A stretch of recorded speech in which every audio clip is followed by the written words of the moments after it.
हा त्या फाशीच्या विरोधामध्ये रस्त्यावरती उतरला होता आणि एक जबरदस्त असं एक आंदोलन झालं होतं. सुरुवातीला असं ठरलं होतं की एक दिवस बंद करायचं, पण तसं न करता हळूहळू सकाळी 11 वाजता बस एका ठिकाणी थांबतील असं एक वेगळ्या प्रकारचं आंदोलन या बीएसटीच्या कामगारांनी केलं होतं. भोंगा वाजला, 11चा वेळ झाली आणि मुंबई शहरामध्ये जिथे बस होत्या तिथल्या तिथे त्या थांबल्या होत्या आणि त्यावेळेला आपले जे चळवळीचे नेते होते बेस्ट कामगारांचे अमित अली जाफरबाई त्यांच्या नेतृत्वाखाली ते देशाचे पहिले कामगार राज्यमंत्री नंतर झाले. त्यांच्या नेतृत्वाखाली हा लढा बेस्ट कामगारांनी दिला होता. ते 5 मिनिटं बस त्या ठिकाणी सगळ्या अख्ख्या मुंबई शहर आणि उपनगरांमध्ये थांबल्या होत्या आणि नंतर मात्र अरेस्ट झाल्या आणि त्याच्यातनं 3 दिवस बेस्ट बंद राहिले. तर असा हा बेस्ट कामगारांचा एक स्वातंत्र्य चळवळीचा पण इतिहास आहे. तो मला सांगायला आवडेल आज 7 ऑगस्टच्या निमित्तानं. दुर्दैवानं म्हणण्यापेक्षा राजकीय इच्छाशक्तीमुळे आज आपण बीएसटीची ही स्थिती पाहतो आहोत आणि फार चांगले दिवस असलेली बीएसटी आणि वाईट दिवस असलेली स्थिती याच्यामध्ये काही फार अंतर आहे असं माझं मत नाही. 1947 ला ब्रिटिश कंपनीला 9,42,00,000 रुपये देऊन महापालिकेने ही खरीदलेली बीएसटी कंपनी होती आणि तिचं महापालिकाकरण केलं. सगळी प्रॉपर्टी आजही महापालिकेची आहे. मुंबई महापालिकेची म्हणजे बीएसटीला स्वतः ही प्रॉपर्टी विकता येत नाही. ती मुंबई महानगरपालिकेची प्रॉपर्टी आहे आणि मात्र ज्या वेळेला बीएसटीला पैसे देण्याची वेळ येते, ज्या वेळेला अनुदान देण्याची वेळ येते त्यावेळेला बीएसटी ही त्यांची प्रॉपर्टी नसते. दुर्दैवानं याकडे सुद्धा कोणी लक्ष देत नाही की स्वतःच्याच प्रॉपर्टी मधून बीएसटीच्या म्हणजे बीएसटीच्या प्रॉपर्टीकडून मालमत्ता कर सुद्धा वसूल करतात.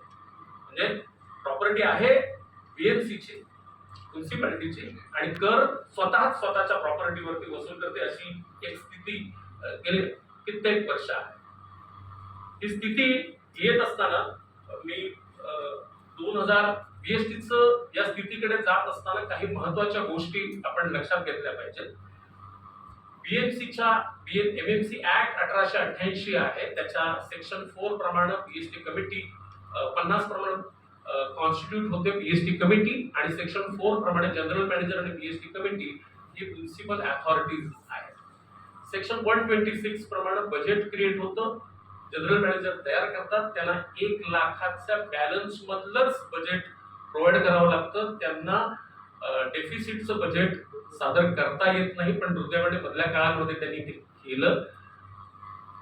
इन बिटवीन 126G असं आहे की जे असं सांगतं की मुंबईकर नागरिकांना बीएसटीने किंवा मुंबई महानगरपालिकेने सबसिडाइज रेट मध्येच ही अनुदानित दरानेच ही सेवा पुरवली पाहिजे. आणि सेक्शन 63 असं सांगतं की वीज पुरवठा आणि आपला हा जो सार्वजनिक बस वाहतुकीचा उद्योग आहे तो महापालिकेचं कर्तव्य आहे.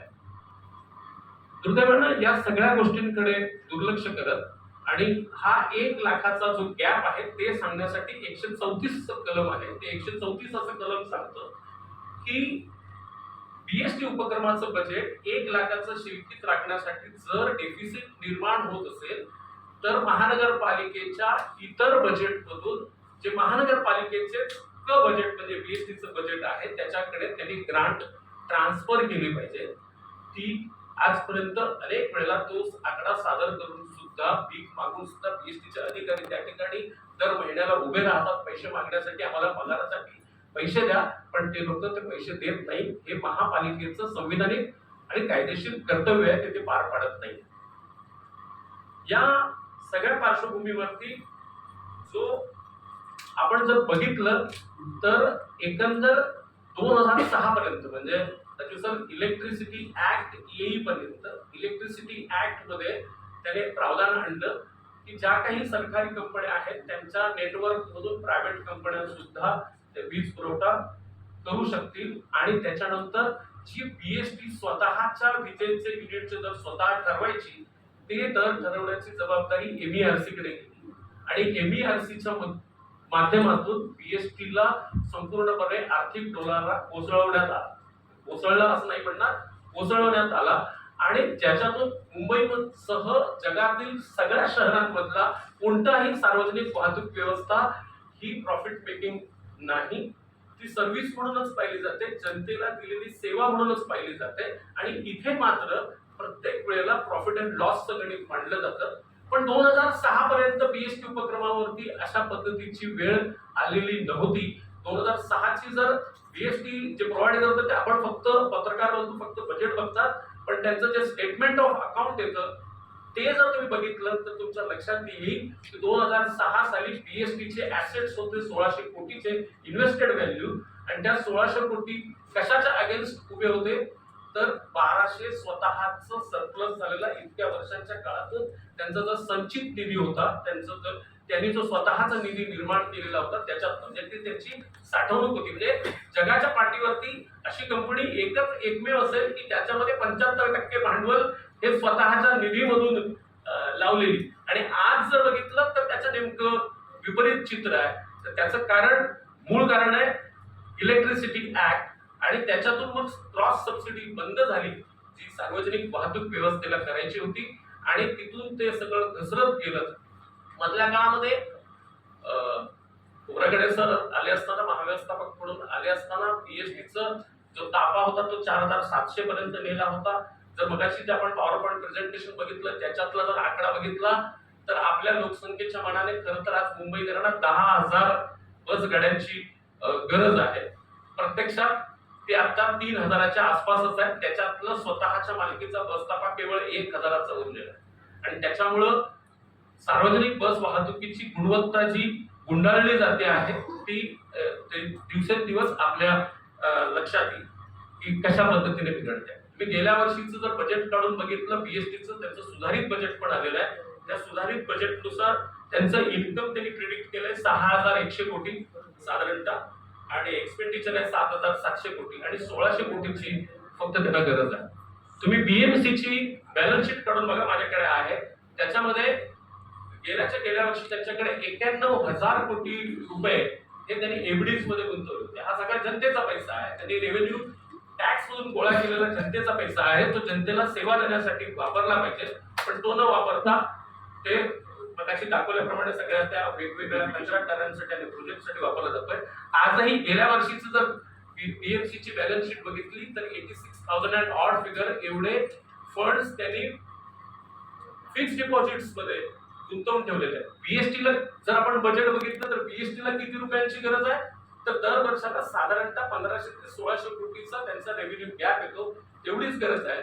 86,000 कोटींवरचं व्याज जरी बघितलं आपण साधारणतः 7 ते 8% तरी 8,000 कोटी रुपये बीएमसीला नुसते व्याजापोटी दरवर्षी मिळतात आणि त्याच्यातले 1,600 कोटी रुपये बीएमसीने बीएसटी वरती खर्च करणार म्हणण्यापेक्षा या मुंबईकर जनतेला चांगल्या प्रकारची सार्वजनिक वाहतूक व्यवस्था देण्यासाठी खर्च करायला पाहिजे. त्याच्यासाठी आपण आग्रह धरायला पाहिजे असं मी या ठिकाणी मांडणी करतो.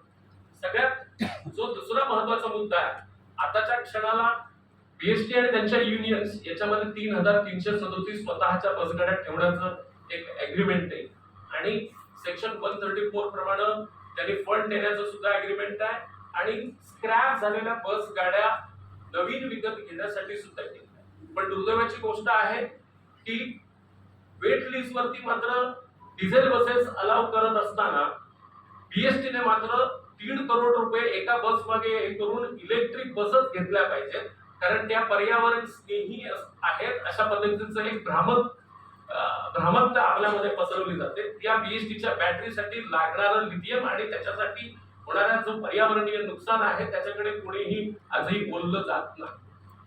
ही एक दुर्दैवाची गोष्ट आहे आणि या सगळ्यावरती गुंगीचं औषध म्हणून आता कामगारांना सांगितलं जात आहे की तुम्हाला 15 लाख भरून किंवा मोफत घरं दिलं जातील आणि ते एक भ्रामकता आहे. 375 एकर ही एकूण बीएसटी कडे असलेली जमीन आहे, मोक्याच्या ठिकाणी असलेली जमीन आहे, ती गुंडाळण्यासाठी विधान परिषदेमध्ये कमिटी घोषित करण्यात आलेली आहे. पुनर्विकास हे त्याचं एक गोंडस नाव आहे आणि त्याच्या अनुषंगानं म्हणजे आता इथे कॉम्रेड विजय आलेले आहेत, ते सांगू शकतील जास्त माझ्यापेक्षा चांगलं की गिरणी कामगारांच्या बाबतीमध्ये सुद्धा अशाच 1,75,000 लोकांना मोफत घरं देण्याची घोषणा करण्यात आली होती. मोफत नाहीच, आणि त्यापैकी केवळ 15,000 लोकांना सुद्धा घरं दिली गेलेली नाहीत. बीएसटीच्या कामगारांचा प्रश्न हा त्यांच्या मोफत घर हा प्रश्न नाहीये. बीएसटीच्या कामगारांचा प्रश्न हा आहे की त्यांच्या पिढ्यानपिढ्या या बीएसटीनं घडल्या गेलेल्या आहेत. त्यांची मुलं आज या बीएसटीच्या पगारावरती वेतन घेत आहेत आणि मोठी झालेली आहेत. तर त्यांच्यासाठी या बीएसटीचा एक्झिस्टन्स, या बीएसटीचं अस्तित्व राहणं हे सुद्धा तितकंच महत्वाचं आहे आणि त्यांच्यासाठी ती अतिशय भावनिक आणि अभिमानाची गोष्ट आहे. पण त्या दृष्टिकोनातून काही दिसून येत नाही. वर्ल्ड बँकेने काही पुनर्विकासाचे प्रकल्प या ठिकाणी सादर केलेले आहेत. त्याच्या अंडर माझ्या माहितीप्रमाणे दिंडोशी आणि काही 4 डेपो वर्ल्ड बँकेच्या त्या प्रोजेक्टमध्ये आहेत. धारावी पुनर्विकासाच्या नावाखाली धारावी आणि काळा किल्ला गेलेला आहे. स्मार्ट मीटरच्या नावाखाली वीज भवन सुद्धा गिळंकृत झालेलं आहे. प्रत्यक्ष जरी नावावरती केलं गेलेलं नसलं तरी सुद्धा त्यांनी त्याचा ताबा प्रायव्हेट भांडवलदारांनी घेतलेला आहे. दुसऱ्या बाजूला मेट्रोसाठी हजारो करोड रुपये खर्च केले गेलेले आहेत. मेट्रोचं व्यवस्थापन बीएसटी कडे देणं न देणं याच्याबद्दल कोणीही काही शब्द उच्चारत नाही. आणि दुसऱ्या बाजूला सिटी फ्लो सारख्या नवनवीन पॅरलल बीएसटी साठी पॅरलल व्यवस्था निर्माण केल्या जात आहेत. मुंबई शहरातल्या वाहनांच्या संख्येवरती कुठलाही कंट्रोल, नियंत्रण म्हणजे व्हेइकल डेन्सिटीच्या अनुषंगाने जर म्हटलं तर तो कुठेही नाहीये. एकेकाळी मगाशी राजू सरांनी फार महत्वाचा मुद्दा उपस्थित केला की दैसरपासून मला इथे यायचं असेल तर 2.5 ते 3 तास लागतील. एकेकाळी बीएसटी हे साधारणतः 15 ते 18 किलोमीटरचा वेग पर तासी ते करत होते. आज त्यांचा वेग 8 किलोमीटर पेक्षा खाली गेलेला आहे आणि त्याला कारण आहे रस्त्यावरची वाहनांची, प्रायव्हेट व्हेइकल्सची संख्या.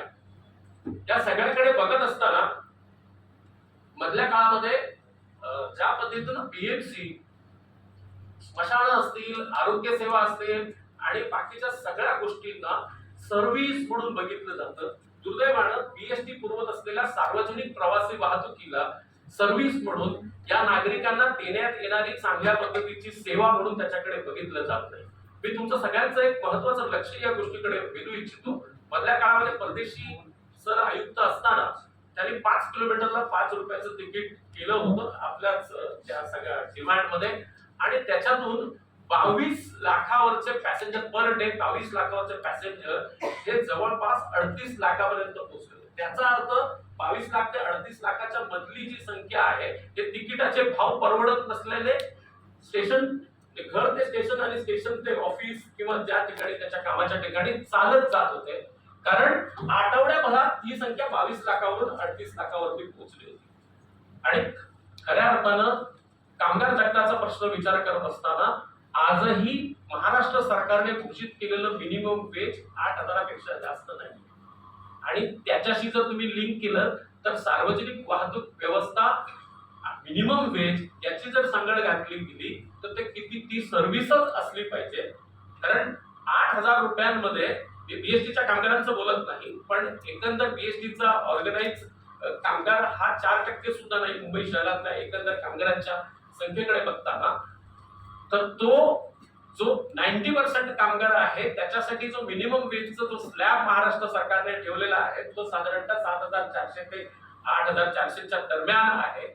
आणि त्याच्या तुलनेमध्ये मी प्रवासी वाहतुकीवरती किती पैसे खर्च करायला पाहिजे, कारण त्याचा विचार करता मी 2,000 रुपये खर्च करू शकणार नाही. म्हणजे मेट्रो आणि ह्या सगळ्या गोष्टी मला परवडणाऱ्या नाहीत. तर मला बीएसटी सारखं आणि लोकल रेल्वे सारखं एक स्वस्त साधन ही माझी, जसं आज मोबाईल ही गरज आहे, जसं अन्न वस्त्र निवारा तसंच कामाच्या ठिकाणी पोहोचण्यासाठी प्रवासी वाहतूक, सार्वजनिक प्रवासी वाहतूक ही सुद्धा माझी आज मूलभूत गरज आहे. आणि त्याच्याकडे मूलभूत गरज या दृष्टिकोनातून पाहिलं पाहिजे. आणि म्हणूनच या मुंबई शहरातलं जे एक सार्वजनिक प्रवासी वाहतूक आहे ती टिकवण्यासाठी आपण मोठं जन आंदोलनाच्या तयारीसाठी लागलं पाहिजे असं सांगून मी थांबतो. धन्यवाद.